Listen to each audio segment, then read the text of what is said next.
Hello, Tierlist Boy here, and today I will be doing the levels tier list for Twisted Metal 4 for the tournament mode.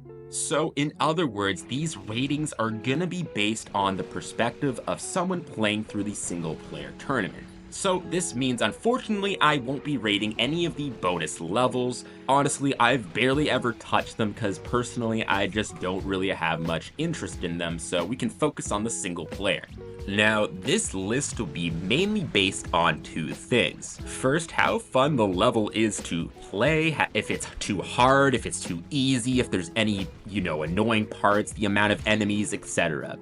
The second main part will be the level design itself, if it's too flat, the different verticality, how creative it is, etc. I'll also have a minor factor of how cool the level looks. That'll just be something that will only come in effect on certain levels, and it won't really affect the score nearly as much as the other two main factors. So the level design overall in Twisted Metal 4 has improved quite a bit compared to Twisted Metal 3.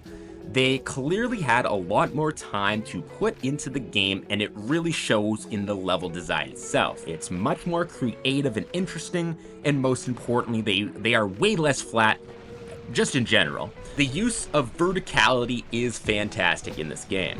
Sadly, it's not all rainbows. Two levels in this game are amongst my least favorite in the entire series, but we'll get to that later. Now, this could have been interesting and executed well, but for the most part, the bosses are pretty lame and crappy and not very memorable. In my opinion, it kind of just makes the levels a little too long and boring compared to Twisted Metal 3 in a gameplay sense. So that may affect the ratings as well. But alright, it's time to get into the tier list itself, starting out with level 1.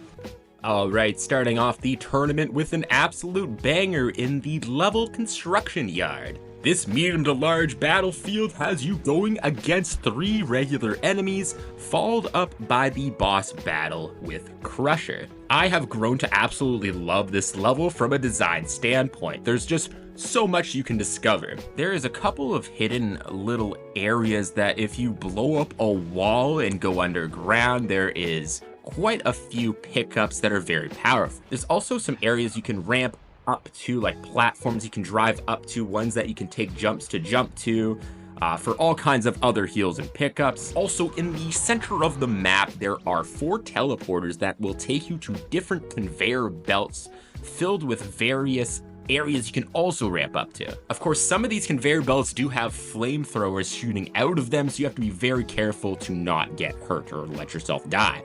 Also in the middle of the map is the environmental attack. This is a giant magnet that will allow you to pick up cars at your will. You can use this to drop people onto the conveyor belt with flames, and this can be absolutely devastating. Very overpowered. Bear in mind though that the AI can and will knock you off the attack if they hurt you or run into you while you're using it. Speaking of the AI is kind of strange in this level. They don't seem to really attack you. Their pathing is all messed up. They simply do not know where to go. Sometimes this can bring the experience down for a more veteran player, but for someone new, this isn't even that bad because it allows you to ease into the game, so I can't complain about it too much. Now on to the boss battle with Crusher. The concept and the design of this vehicle is really cool, and he is very intimidating looking. The problem is he's not actually intimidating in practice. He is an absolute pushover of a boss. Just like the regular enemies in this level, his pathing is really whack. And on top of that, he's really slow, so avoiding him is an absolute cakewalk. He is essentially not even a boss to me, because honestly, at the end of the day, he's a lot easier to beat than defeating 3 enemies. But again, this is the first level, so it's not that big of a deal if it's the first level. Also, Crusher supremacy. Overall, this is just a great, super fun first level. In fact, it's my favorite introductory level in the entire series so far. Just a great level design that always has you finding new things and experiencing new battles. This is why it's going right into the S tier. On to the second level, which is called Neon City. This is a rather large level with a really cool future aesthetic that I really enjoy. The buildings in the background really add to this aesthetic. it has you going up against 4 regular enemies preceded by the boss battle with Moonbuggy. This map essentially has 2 different levels to it. You have the regular classic street design that you've come to be familiar with in previous games with the flat ground, lots of cars hiding around the corners, stuff like that. On this main level, you'll notice a train track. If you follow that train track through the tunnel, it will lead you to the second level with even more pickups and interesting things to see. Now be careful when using this train track, as the train can run into you, causing damage and even kill you at times, just like the subway in Twisted Metal 2. Up here you will be on the rooftops of some of the buildings in the map, and this has a completely different feel than the main level. It's flat and open with nowhere to hide. From here, you'll see a ramp that you can use to break through some glass and jump onto another little room. This little room has a breakable wall that will reveal a platform. If you stand on that platform, an alien ship will come and pick you up, taking you to another roof. This roof has a bunch of extra pickups and a little jump that will take you to even more pickups with a full heal. Also, one thing you'll notice about being on top of these rooftops is there's a giant screen that's actually showing your gameplay. One thing about this level though is I find that it's just overall too big for the amount of enemies in it. You can effectively avoid combat the entire time if you really want to. Now, I did mention that this level is quite large, and to me the size is too much given the amount of enemies. Now on to the boss fight with Moonbuggy.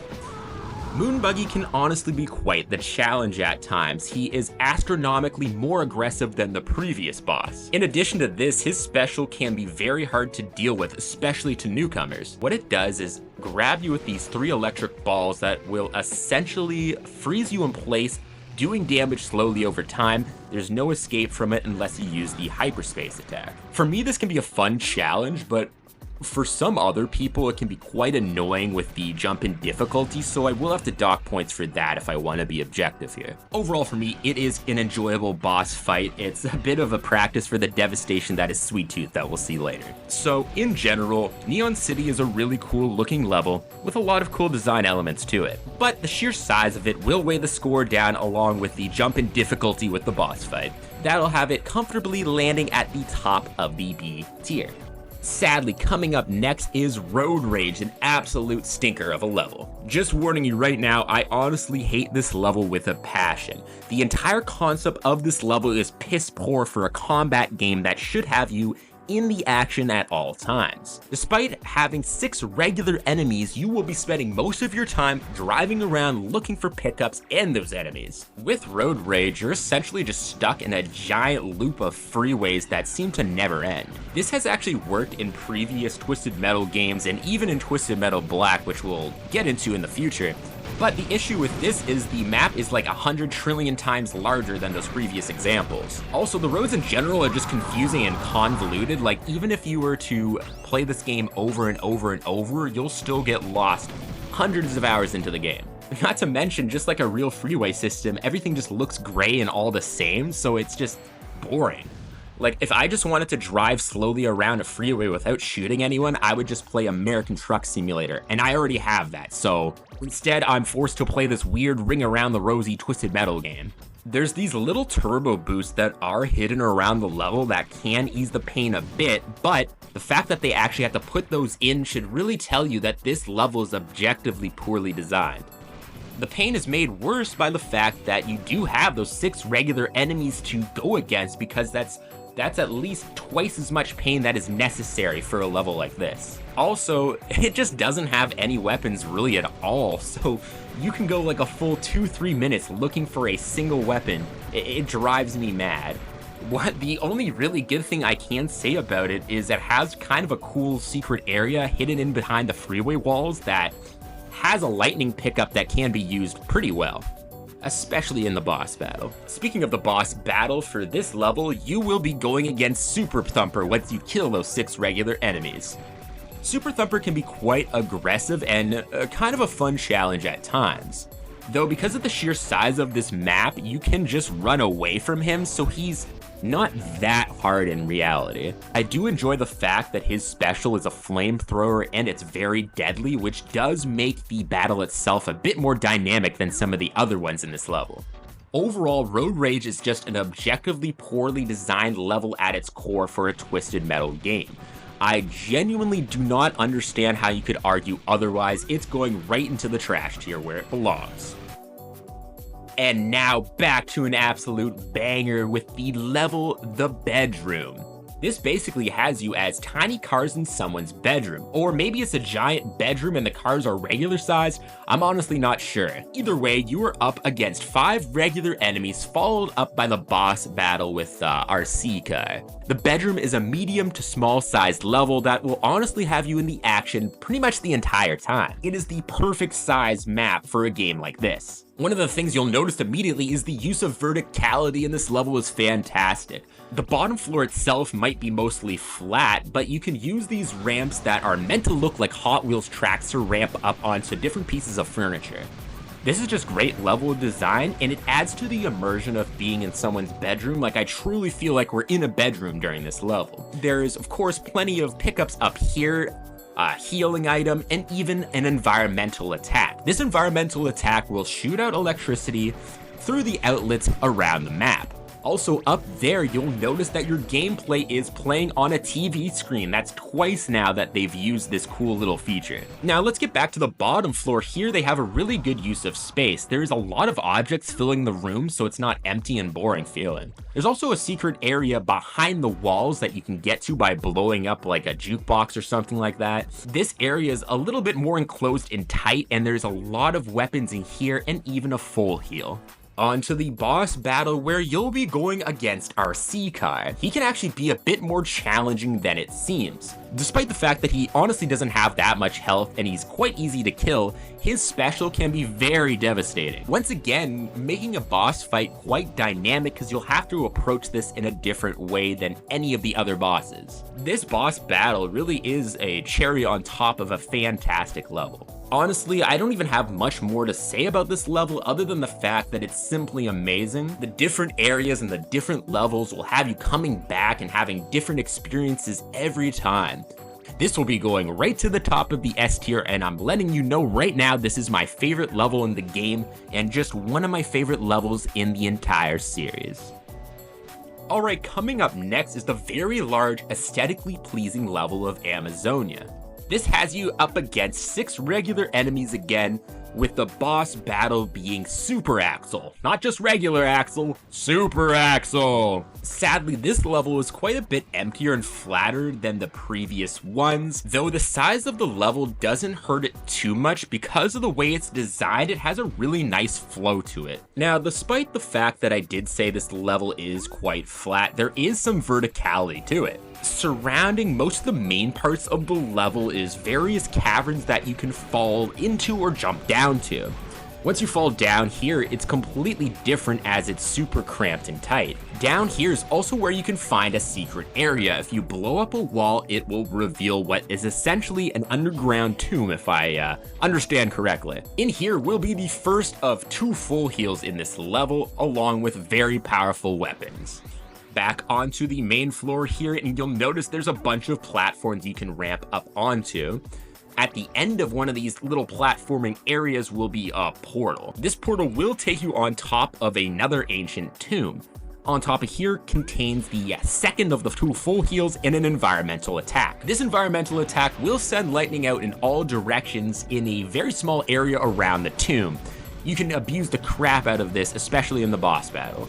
Now that boss battle does have you going against the ironically named Super Axel, as in my opinion he's a complete pushover. He still has his classic crowd clearing special, so you'll have to avoid going near him. However, just like with some of the previous bosses, his pathing is absolutely, well, dumb for a lack of a better word. This makes fighting him very easy and very boring, as you can just run away from him and shoot him from afar and he's essentially not a challenge at all, at least for me. Which sadly does actually ruin the flow of this level, as it feels like jumping off a cliff in that regard once you kill the regular enemies and face this boss. In general, I do think this level is just a bit too large, but it is carried by how well designed it is. It is a solid B tier level. Next up, you'll be going to the very creative level called Oil Rig. And yeah, that's right, the Twisted Metal competition is going to be on a giant oil rig in the middle of the ocean something that I find extremely cool in concept. On this level, you'll be going against 5 regular enemies, followed up by 2 bosses with Super Auger and Super Slam. The construction boys are here to get you. As for the level design itself, I find Oil Rig has the best use of space in the entire game, just barely edging the bedroom in that regard. There's a great balance of open areas and closed areas, just varied battlefields in this level. Even if there is open areas, they just never get boring because you can always change it up. One of the amazing things about this level is the verticality. It essentially has 5 different levels or floors. First of all, you of course have the main floor, which is mostly empty with a few objects in between that you can hide behind. Second of all, from the main floor, you can drop down into the basement, which is more enclosed and has some tight hallways that keeps the action going. Also on the main level, there's a little jump pad that'll launch you straight to the top of the oil rig. This has you in a giant open room. From here, you can use different bridges to go into a variety of other rooms. There's also a portal that you can jump up to that's on a little hidden roof. This portal will take you to a secret room with a bunch of awesome weapons. There's even a helipad you can jump onto that will have the only heal in the entire map. Luckily though, this heal is constantly being replenished by a helicopter that seems to be just stuck in a loop. All of this adds up to make the level quite tall instead of wide, which personally I find works extremely well in a Twisted Metal game, and I wish they did this more often. Also, because of the fact that this level is quite large, you have plenty of places to hide without it getting boring. Alright, to the boss battle now. Just like I mentioned, you'll be against Super Auger and Super Slam at the same time. This dynamic duo can be quite the challenge. They both have an attack that can grab you and do quite a lot of damage, making escaping hard. Plus, they both have a lot of health, so they're a tough nut to crack, especially when combined. You can't even knock them off the edge of the map most of the time, as they'll just use their hyperspace attack to avoid falling to their death unless you freeze them. One nice thing though is they will occasionally attack each other and just take off half their health randomly. It's hilarious. Overall though, this level is just simply amazing. It has a great use of verticality that has yet to be bested at any other level in the series. A very memorable level that carries this game hard. It's of course going into the S tier, but slightly under the bedroom. Alright, and now we move on to the worst map in the entire series. It's called The Maze, also known as Minions Maze. Yes, that's right, you're gonna be in a freaking maze in a car combat video game. Yes, they made that decision for some reason. This complete joke of a map will have you going against 6 enemies followed up by the minion boss battle. Just like Road Rage, I'd argue that the entire concept of this map is objectively flawed. It's just a bad design. You can go several minutes without having any action that simply should never happen in a Twisted Metal game. This map is indeed a maze, like I said, so yes, you can actually get lost. And you will get lost. Even after 100 hours in the game, I get lost all the freaking time. Not only that, the radar is essentially useless because let's say someone's right beside you on the radar, but they're on the other side of the wall. In reality, you actually have to drive all the way to the other side of the map and back, and by the time you get there, they're gone. Essentially, it makes it the worst game of cat and mouse I've ever played in my life. At times, it takes me 20 plus minutes to beat this level, I'm not joking. Also, this maze design makes trying to find pickups and weapons like going on a scavenger hunt in a corn maze. Again, like Road Rage, you'll be spending most of your time actually driving around and not playing the game. If I just wanted a driving sim, I would play Gran Turismo, I have that. I want to shoot cars! Also, to add to the pain of navigation, this map is just really gross and dark looking, so it's hard to see where you're going, and it's just hard on my eyes. At the very least, there is at least a couple positives I can say about this level. It's not enough to save the level at all, but it is worth mentioning. They did a decent job of verticality. Similar to Amazonia, there's a bunch of ramps that you can go onto, sending you onto different platforms like a 3D platformer game. That's the best way of finding weapons. Of course, though, this is Twisted Metal 4 and the physics are a little whack here, so you'll get stuck in the walls constantly while doing this, which is very irritating. The other positive of this map is the hidden area underground in the center of the map. You can get in there by blowing up these metal gates. This area is pretty cool as it has these like painting-like things of the different contestants in the game. This area is just a nice break from the ugliness of the rest of the level. As for the boss fight, it isn't very good either. You'll be going against by far the weakest version of minion in the entire series, one of the weakest bosses in the series, honestly. You pretty much have to go out of your way to get killed by him. His special barely ever hits you, he barely ever uses it, and he's just not very aggressive, so you can just sort of run away and he won't really do anything. This is made worse by the fact that just like the rest of the AI in this level, the pathing is entirely broken. I suspect it's because the map is a maze. This is a sore spot in a game that has mostly great levels, apart from Road Rage, of course. Not only is this going in the trash tier, but just like I mentioned at the beginning, this is my least favorite map in the entire series. Just a terrible map that is only fixed by the wonderful Pedro's mod. Alright, now on to the final level, which is the Carnival, and thank God this is actually a good one. Well, at least in a design standpoint, as this level is partially ruined by the boss battle, but we'll get to that in a second.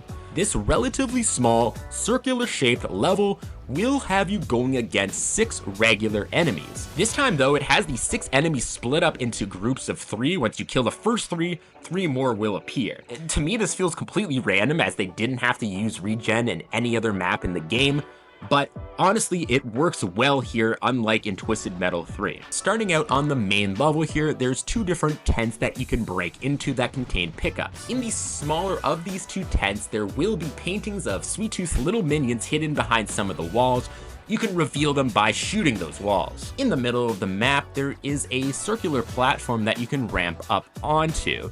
It has a heal and a few other weapons that you can collect. Surrounding this platform though is a death mode essentially. If you fall into this pit, there is a bunch of flamethrowers shooting out that can kill you pretty quickly, so you have to be careful when ramping up onto this platform. But wait, there's even more! On the main floor here, there's also a secret area that you can blow up a grate on the ground and drive into. This will reveal what I can only assume is some sort of underground gravesite or tomb. It's even packed with ghosts and everything. At the top of this secret area is an entrance to the roller coaster track that surrounds the entire map. You can drive onto this track and that's where you'll find the full heal along with a lot of powerful weapons. But be careful though, as there is a very fast roller coaster zooming around.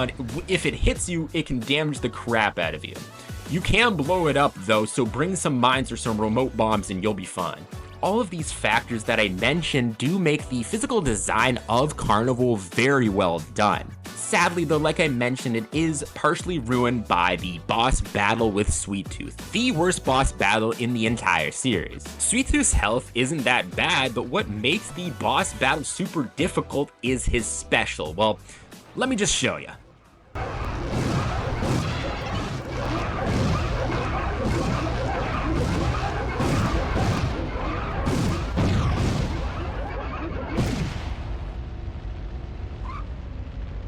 Yes, that's right, that's exactly how it works. I know it's similar to moon buggies, but this special is 100 times more powerful. Cause not only does it do like 5 times as much damage as moon buggy, Sweet Tooth also spams the crap out of it at times. Of course, you can use the energy attack hyperspace to get out of that, the problem being though, half the time it just spawns you back in right beside where the special already was. His special is just flat out unfair and not even fun to deal with because it grabs you and stops you from playing the game. It is extremely frustrating. There's just no redeeming qualities for this boss battle. The only true way to avoid this is to use an exploit. What you can do is go through a portal and then at the exit of that portal just leave 3 mines there. Then you just gotta pray and wait for Sweet Tooth to go through that portal. When he hits those 3 mines, he'll launch his dusty ass straight to the skybox, killing him instantly.